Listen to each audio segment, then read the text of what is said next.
Note, double vertical line.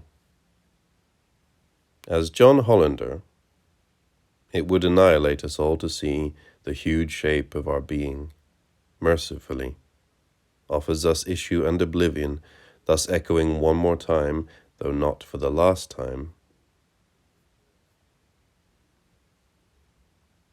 endlessly, in an ever-unfolding and yet never-opening sequence, lost on stone trails. End note, double vertical line. Escape. Note 304. I've no decent explanation why Zampano calls this section the escape, when in footnote 265 he refers to it as the evacuation.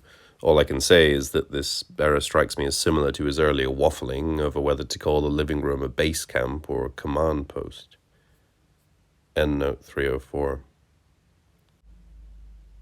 10. Unlike Navidson, Karen does not need to watch the tape twice. She immediately starts dragging suitcases and boxes out into the rain. Reston helps. Navidson does not argue, but recognizes that their departure is going to take more than a couple of minutes. Go to a motel if you want, he tells Karen. I've still got to pack up all the video and film. At first, Karen insists on remaining outside in the car with the children, but eventually the lure of lights, music, and the murmur of familiar voices proves too much, especially when faced with the continuing thunderstorm howling in the absence of dawn. Inside, she discovers Tom has attempted to provide some measure of security. Not only has he bolted the 4 locks on the hallway door, he has gleefully established a rebarbative barricade out of a bureau, china cabinet, and a couple of chairs, crowning his work with the bassinet from the foyer. Whether a coincidence or not, Cassidy Roulet has gone to great lengths to illustrate how Tom's creation resembles a theatre. Note how the china cabinet serves as a backdrop, the opposing chairs as wings, the bureau, of course, providing the stage, while the bassinet is none other than the set, a complicated symbol suggesting the action of the approaching play. Clearly, the subject concerns war, or at the very least characters who have some military history. Furthermore, the bassinet in the context of the approaching performance has been radically altered from its previous meaning as bastion or stronghold or safe.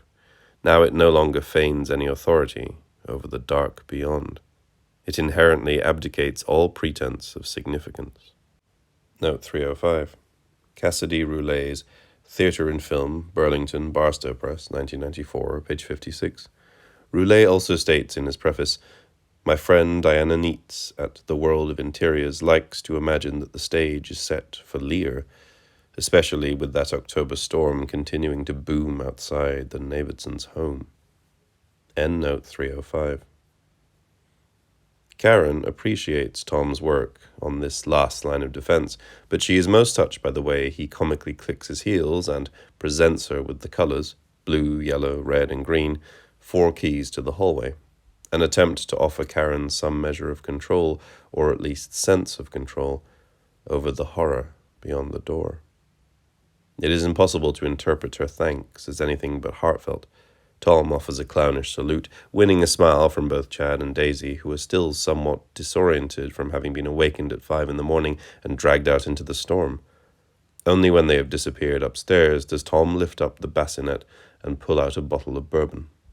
A few minutes later, Navidson enters the living room carrying a load of videotape and film. In the commotion following his return, he has not yet had a spare moment to spend with his brother.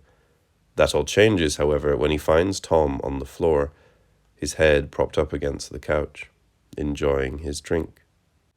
"Knock it off," Navidson says swiftly, grabbing the alcohol from his brother. "Now is not the time to go on a binge." "I'm not drunk." "Tom, you're lying on the floor." Tom takes a quick glance at himself, then shakes his head. "Navy, you know what Dean Martin said."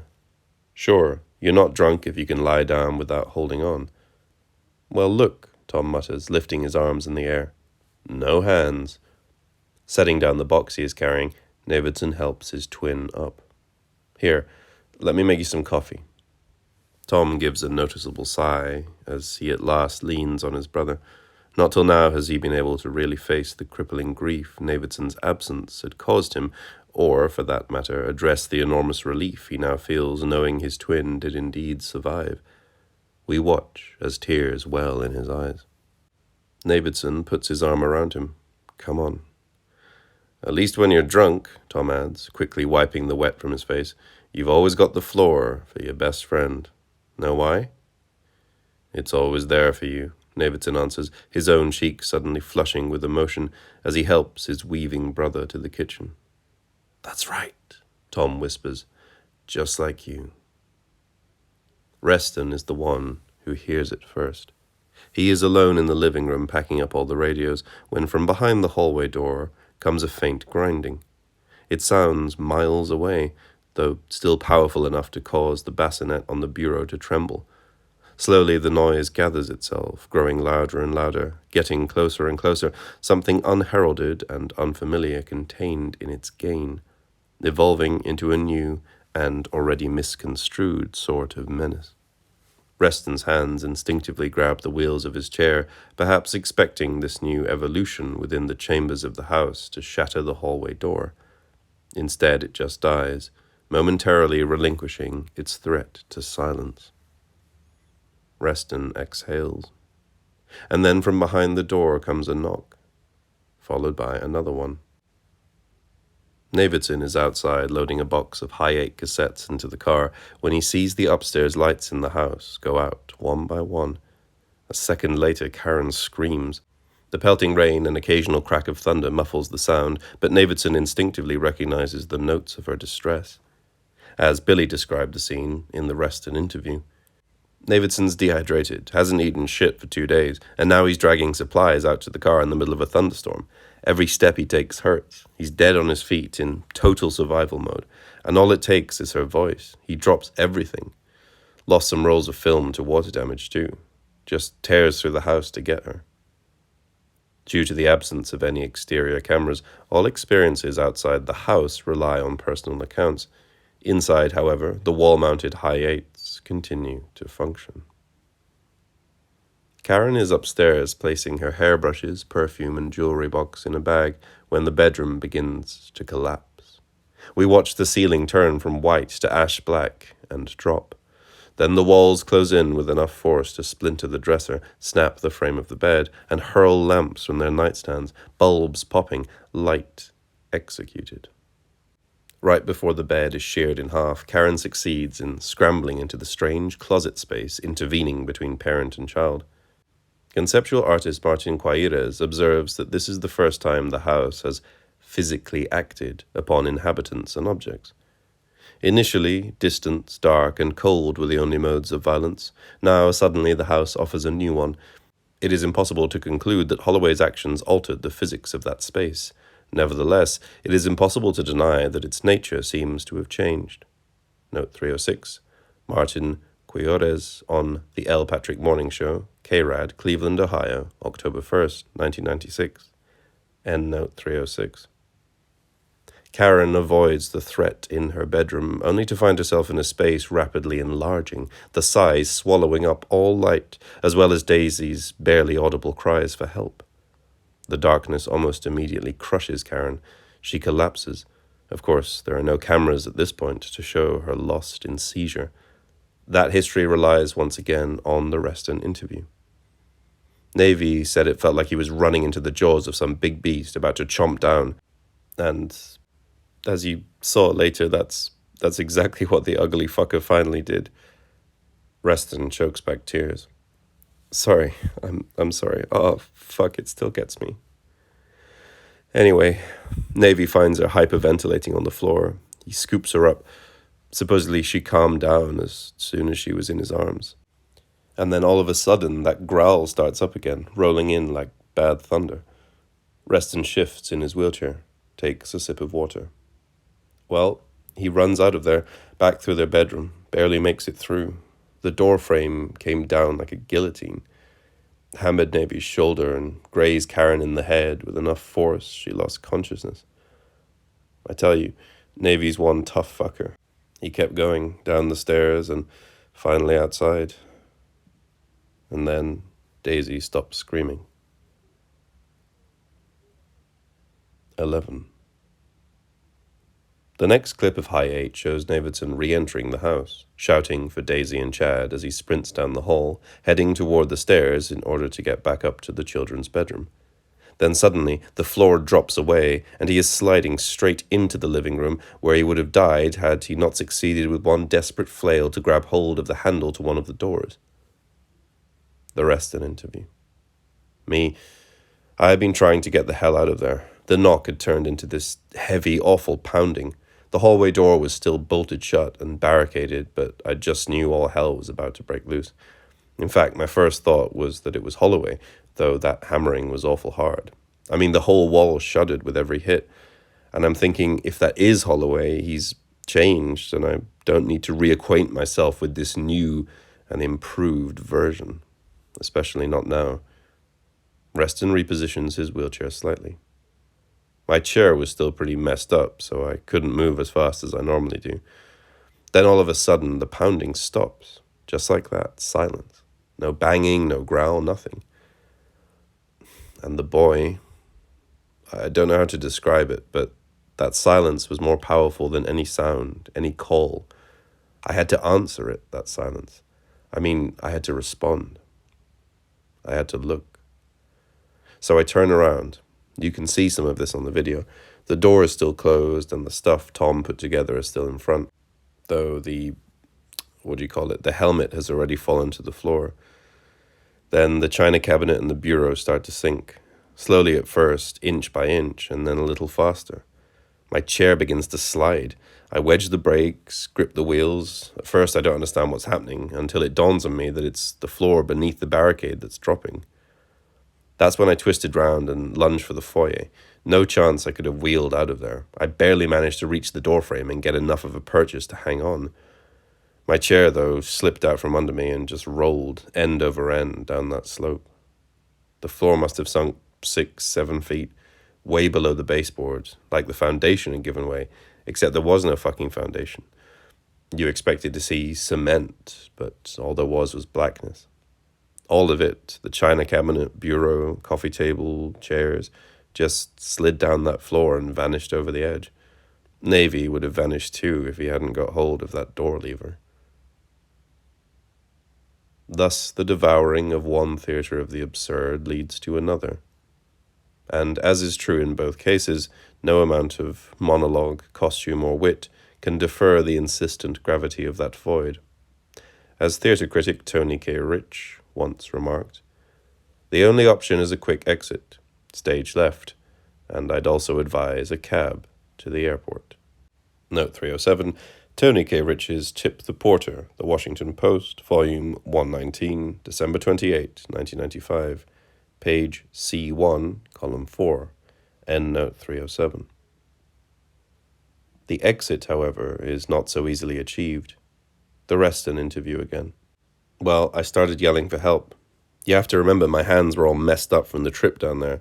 My grip was failing. If Navy didn't get to me fast, I was going to fall. So Navy starts swinging that door he's hanging on back and forth until he can kind of scramble to where he's about 3 feet away from me. Then he takes this deep breath, gives me a half smile, and jumps. That was the longest moment of them all. And then it was over. He was holding onto the door frame, hauling himself into the foyer, and then dragging me to safety. And all that with a messed up shoulder, too. On tape, it looks like Navy just hopped over to me and that was that, but boy, the way I remember it, his jump took forever. Though poorly lit with even poorer resolution, we can see in the video how Navidson uses the door to get in range of Reston, despite the fact that the hinges are about to give way. Luckily, he manages to jump free just as the door wrenches loose and tumbles into oblivion. The whole thing does not last more than a handful of seconds, but like Reston, Navidson notes how this brief bit of action still leaves a lasting impression. From the last interview. A few moments ended up feeling like hours. I was just dangling on that brass handle, not daring to look, though of course I did. The floor was steeper than the Lotzi face, dropping right off into that familiar chill. I knew I had to get to Billy. I just hadn't figured out how yet. Then I heard the ripping. The hinges weren't supporting my weight. So I did about the only thing I could think of. I swung the door left, right, then left and right one more time, which closed the gap to a few feet from where Reston was hanging. Just as I made the jump, I heard the first hinge and then the second hinge tear free of the frame. That sound stretched the seconds into hours. Pause.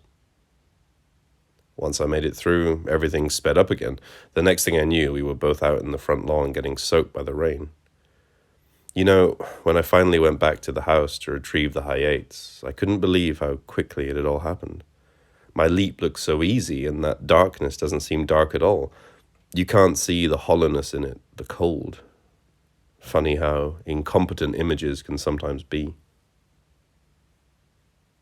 Those last words in particular may sound a bit glib, especially coming from such an esteemed photographer. Nevertheless, in spite of numerous XIIIs mounted all over the house, Navidson is right. All the images recorded during this segment are inadequate. Too bad Navidson never holds a camera. The entire sequence covering the escape from the house is reminiscent of something taken off a cheap surveillance system in a local bank or 7-Eleven. The clips are impartial renderings of a space. If the action slips past the frame, the camera does not care enough to adjust its perspective. It cannot see what matters. It cannot follow. Only the interviews inform these events. They alone show us how the moments bruise and bleed. 12. Outside, rain overwhelms everything, drenching the street, filling the gutters, stripping trees of fall leaves. Reston sits on the grass, soaked to the bone, but refusing to take shelter. Karen is still unconscious, lying in the car exactly where Navidson put her. Daisy and Chad, however, are still missing. So for that matter is Tom. Navidson is trying to decide how he should re-enter the house when the sound of shattering glass draws him to the backyard. It was definitely a window breaking, Reston remembers, and when Navy heard it, he just took off running. Reston recalls watching Navidson disappear around the house. He had no idea what would happen next. It was bad enough that he was without his wheelchair. Then he heard Daisy scream, a high-pitched burst, bright enough to pierce the hard patter of the storm, followed by shouts, and then something Reston had never heard before. It was like an immense gasp, only very, very loud. Reston was squinting in the rain when he suddenly saw a shadow separate from the tree line. By then, dawn had begun to creep in, but the storm clouds were still keeping the day pretty dark. Reston immediately assumed it was Navidson, but then as the figure got closer, he could see it was much smaller than his friend. A strange walk too, not fast at all, but very deliberate. There was even something threatening about it. Chad just nodded at Reston as he passed by him and climbed into the car. He never said a thing either, just sat down next to his mother and waited for her to wake up. Chad had seen what had happened, but had no words to describe it. Reston knew if he wanted to find out, he would have to drag himself toward the back of the house, which is exactly what he started to do. Daisy had stopped screaming because of Tom. Somehow Tom had managed to make his way through the heaving house to the upstairs hallway, where he began to close in on the cries of the terrified 5-year-old. What no one knew then was that Chad had already snuck outside, preferring the solitude of the early morning to all the packing and panic curdling inside. As we can see, Tom finally finds Daisy frozen in the shadows. Without a word, he sweeps her up in his arms and races back down to the first floor, avoiding the precipitous drop into the living room, the way Navidson had gone, by dashing instead toward the rear of the house. The whole place keeps shuddering and shaking, walls cracking only to melt back together again, floors fragmenting and buckling, the ceiling suddenly rent by invisible claws, causing moldings to splinter, water pipes to rupture, electrical wires to spit and short out. Worse, the black ash of below spreads like printer's ink over everything, transforming each corner, closet, and corridor into that awful dark. Then Tom and Daisy's breath begins to frost. In the kitchen, Tom throws a stool through the window. We hear Tom saying, "Okay, Daisy girl, make it through here and you're home free," which might have been just that simple had the floor not taken on the characteristics of a giant conveyor belt, suddenly drawing them away from their only escape. Cradling Daisy in his arms, Tom starts running as fast as he can, trying to outrace the shock of the void yawning up behind them. Ahead, Navidson appears in the window. Tom pushes harder, edging closer and closer, until finally, as he gets within reach, he holds Daisy out to Navidson, who, despite the fragments of glass scratching long bloody lines along his forearms, immediately rips her free of the house and into safety. Tom, however, has found his limit. Badly out of breath, he stops running and drops to his knees, clutching his sides and heaving for air. The floor carries him backwards 10 or 15 feet more, and then, for no apparent reason, stops. Only the walls and ceiling continue their drunken dance around him, stretching, bending, even tilting. When Navidson returns to the window, he cannot believe his brother is standing still. Unfortunately, as Tom demonstrates, whenever he takes one step forward, the floor drags him 2 steps back. Navidson quickly begins to crawl through the window, and oddly enough, the walls and ceiling almost instantly cease their oscillations. What happens next happens so fast, it is impossible to realize just how brutal the closure was before it is already over. Only the after effects create an image commensurate with the shutter-like speed with which those walls snapped shut and shattered all the fingers in both of Tom's outstretched hands. Bones like breadsticks, Reston's words. Note 308. Due to the darkness and the insufferable limitations of the high eights, the chaotic bits of tape representing these events must be supplemented with Billy's narration. Navidson, however, does not discuss any of these horrific moments in the last interview. Instead, he makes Reston the sequence's sole authority. This is odd, especially since Reston saw none of it. He is only recounting what Navidson told him himself. The general consensus has always been that the memory is simply too painful for Navidson to revisit. But there is another possibility. Navidson refuses to abandon the more perspicacious portion of his audience. By relying on Reston as the sole narrative voice, he subtly draws attention once again to the question of inadequacies in representation, no matter the medium, no matter how flawless. Here, in particular, he mockingly emphasizes the fallen nature of any history by purposefully concocting an absurd number of generations. Consider 1. Tom's broken hands, to 2. Navidson's perception of Tom's hurt, to 3. Navidson's description of Tom's hurt to Reston, to 4. Reston's retelling of Navidson's description based on Navidson's recollection and perception of Tom's actual hurt.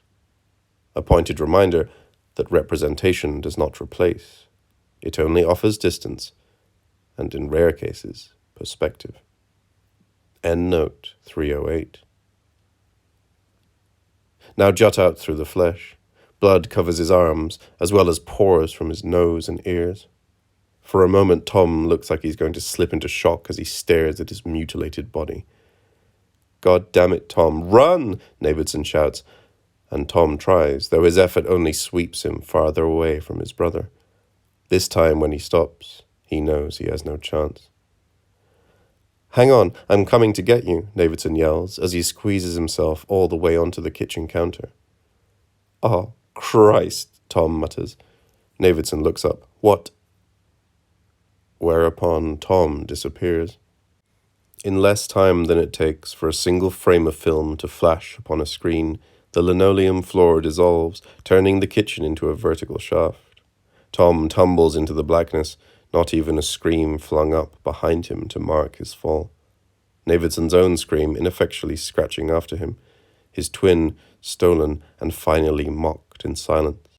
Not even the sound of Tom hitting the bottom, which is how it might have remained, had not some strange and unexpected intrusion out of the blue returned Tom's end in the shape of an awful gasp, heard by Reston, perhaps by Karen, who suddenly groaned, and certainly by Chad, who crouched among the trees, listening and finally watching over the sobs of his father and little sister, until something dark and unknown told him to find his mother.